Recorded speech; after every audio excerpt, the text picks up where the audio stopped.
My name is Dr. Patrycja Krakowiak Valdivia. I was born and raised in Poland and came to the United States when I was 11. And that is when I started to learn to speak English. So English is my second language. I met a Peruvian and got married and have 3 wonderful daughters, Anna, Grisha, and Teresa. And I am a teacher, but I started out my career as a research scientist. So I think that I've always known that I enjoy teaching. Even when I was a young girl, maybe 16, 17 years old, I liked to teach younger kids at my church and just Sunday school. But I didn't know it was going to be my career. I had students come to my laboratory when I was a research scientist, and my best memories of the time I was doing research was in the summer when I was teaching students. I had students in my laboratory who had never picked up a pipette, which is a tool that we use, and I got to teach them all the way through the scientific process and how to collect data, how to publish. And I got to work with these students one-on-one, and I hadn't really gotten to do that before. I did a little bit of teaching as an undergraduate and graduate student, but it was very minimal, and it was to large groups. So when I started teaching one-on-one, I found so much enjoyment and satisfaction in that it kind of swayed me towards looking at possibilities of doing more teaching. So once I recognized what was wrong, once I recognized students weren't able to join me in the same way they were in the classroom, once I recognized that my motivational speaking and my passion and my enthusiasm weren't coming through the camera the same way they were in person, I did start to make changes. I altered the assignments. I altered the way I taught to make it more likely that students didn't fall asleep and I didn't even know it. I asked students to turn on their cameras. That lasted for a few class periods, and then they realized they didn't want to be on camera, they were tired, or they didn't want to see themselves. So I had to figure out other ways of interaction. So I started out last spring with Zoom polls. For each class, I had 6 or 7 or 8 Zoom polls, and everybody was answering. If they weren't, I would be able to question them, what's happening. I started having them answer questions through Zoom chat, where I would ask a question and they'd private chat me back, and I'd see if everybody was answering the same thing. But eventually I discovered that the best way to interact with my students was through Pear Decks, which are tools that allow me to make not just A, B, C, D multiple choice questions, not just true and false questions, but short written answers. They could draw, they could type, they could label, they could connect different ideas with terminology. And I started to build these very sort of intricate decks, which are still a presentation, but had a lot of interaction from the students. Eventually, I made these questions complicated enough that I'd put students in breakout rooms, and they'd do them together, so they'd have that connect and contact. And I'd jump into each room just to check up on them, make sure they were doing what they were supposed to. Just recently, I discovered that as I assign something for the students to do, I can have them all share their screens, and I can toggle between each name. They don't see each other's, but I see what everybody's working on to make sure that they're actually on point and on task. And if they're paused or stopped for a long time, I can try and help them. And it is absolutely amazing to have that strong of an incentive and motivation for them to work on what I'm trying to get them to work on. One other thing that students have just really enjoyed is Quizlet Live, where we're competing using various terminology and decks that I've built, again, for flashcard decks this time. And students compete. They get bonus point if they win 3 times, but it's friendly competition, and they're learning and they're enjoying it. It's like a game, and they're doing it from their bedroom, from far away from any other student, but they're still playing together. So that has been a very powerful, strong, and useful tool. And finally, I think I have slowed down my teaching a little bit. to where I will pause longer than I would have even in the classroom to see if there's questions and to kind of fish for questions and ask their opinion and see what they think. It's taken me a long time to truly adjust my speed to the students, but I think I'm getting better at it.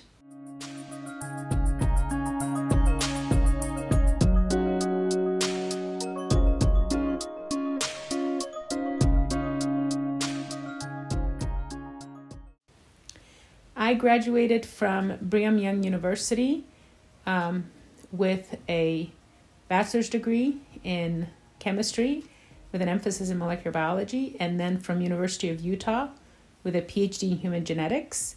Then I went on to do a postdoctoral fellowship at the National Institutes of Health, and then I became an assistant professor at UAMS in the pediatrics department, which is at the Arkansas Children's Hospital Research Institute, and now I am teaching at the Arkansas School for Math, Sciences, and the Arts.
I have a lot of different roles. One way that I teach is in person at the Arkansas School for Math, Sciences, and the Arts to what we call our residential students. And I have taught anatomy and physiology, science of biology, which are both concurrent enrollment classes in college to 11th and 12th graders. I've also taught genetics, molecular biology, biomedical physics, and sometimes I also teach courses that students ask for. So for one semester, I might teach about neurobiology or some other topic that they want to learn.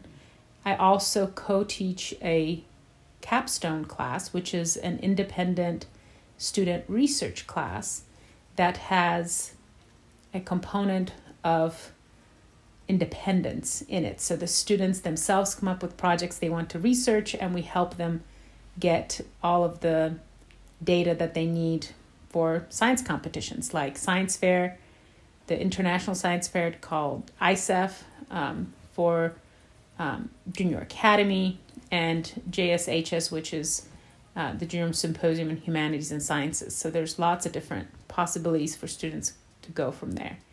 But in addition, I also teach teachers. I have about half of my time now spent with about 40 teachers from across the state.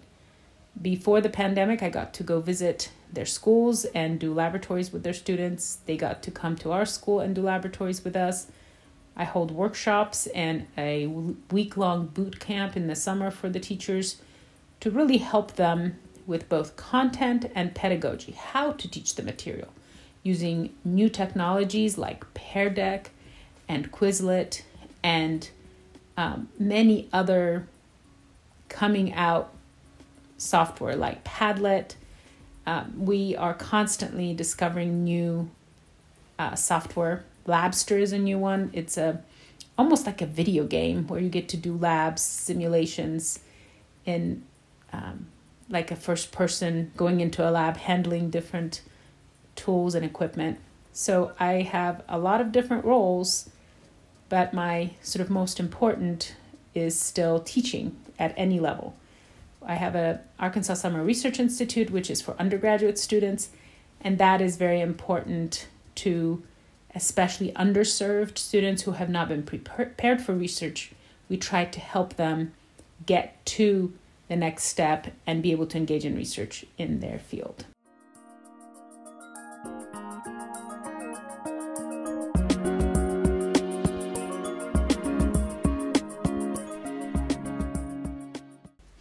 I really do feel like I have done my best to teach online, but I truly enjoy teaching in person. I get more energy from it. I can be more effective. I can excite students more. I enjoy it more. But surprisingly, on my evaluations for this year by students, I've had the highest evaluations I've ever had in all of my teaching. So despite of how I feel, students have still rated me very highly online. And therefore, I'm not opposed to teaching maybe one class online and 3 in person. I don't like a mixture. I don't like hybrid where there's both students online and in person. Then I don't think there can be a really good balance of engagement. But if I'm teaching one period online and one period in person, I think I'm open to that. One thing that I really miss is labs, where we kind of get our hands dirty. We start to mix chemicals and check what happens and test hypotheses and present data. This is how students learn the best, doing things with their hands. I went so far this year as to send some Play-Doh to some of my students so that everybody who didn't have some did get some, and we build cells from that and we transform them into cancer cells. I feel like students love working with their hands. We usually have molecular models, which are little balls, but each period uses them, and so that's not sanitary. So I sent them cutouts that basically are just sheets where they would cut out little circles that represented different atoms. They would put them in front of themselves on a table, and then they'd point the camera at it so I could see if they built the right molecule. So the hands-on aspect really bothers me, not being fully present online. And I think we do a better job as teachers teaching labs in person with real equipment. So I'm looking forward to returning to that.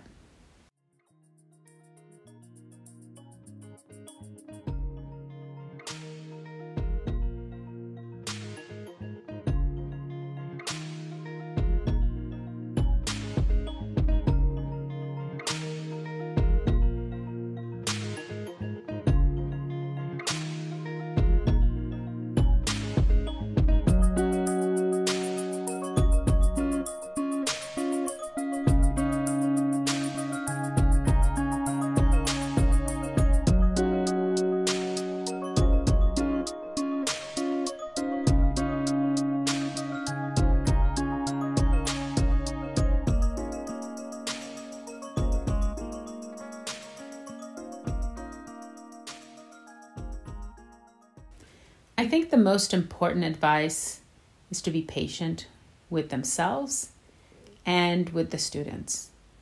This has taken an enormous toll on every human being on the planet, but especially on the teachers. We expect so much of ourselves. We want to give so much of ourselves. We want to be everything the students need at all times. And this has been a time that tested that so much. We are not superhuman. We can't do everything. We cannot control Wi-Fi and Zoom dropping us. We have to be calm and understand that what we're doing is good enough and that we don't have to stress over the incomplete, the imperfections, the not everything being done just right. I have had students attend my classes a lot better this year than in the past, because even when they're a little sick, they'll still turn on Zoom and they'll still participate, even if not fully. I've had finally, sort of once we established our pattern, students turning in work better than ever before. So I tell teachers, take some of those good things and focus on them instead of all the difficulties we've had this year. And again, don't expect too much of yourself.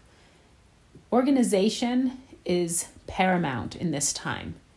Technology is paramount in this time. But we should take these lessons and moving forward, keep using them.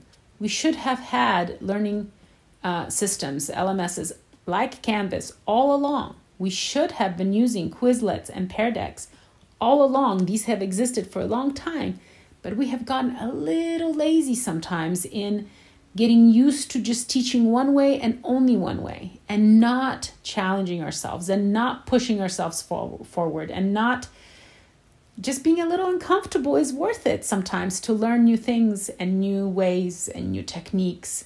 Students appreciate very much that we try, and students can tell when we are trying, when we are fully invested in trying to help them. But in this year of the pandemic, being forgiving and being kind and empathic is the most important. And so no teachers should blame themselves for anything that happened this year. This was unprecedented and we were not prepared. And that is not the teacher's fault. I think that is our profession's fault. We have not looked forward enough in our techniques and methods to predict that this could happen and be ready for it. And we will be in the future. That's the silver lining. We have learned a lot these few months, this whole year. And I think we'll take that moving forward and improve teaching, improve student learning, enhance and just promote our efficiency to much higher levels. I think we have realized students can learn even in the hardest, toughest environments. And that is something to be proud of for every teacher and every student. Even if we don't feel we fully succeeded, we have done an amazing job as a group.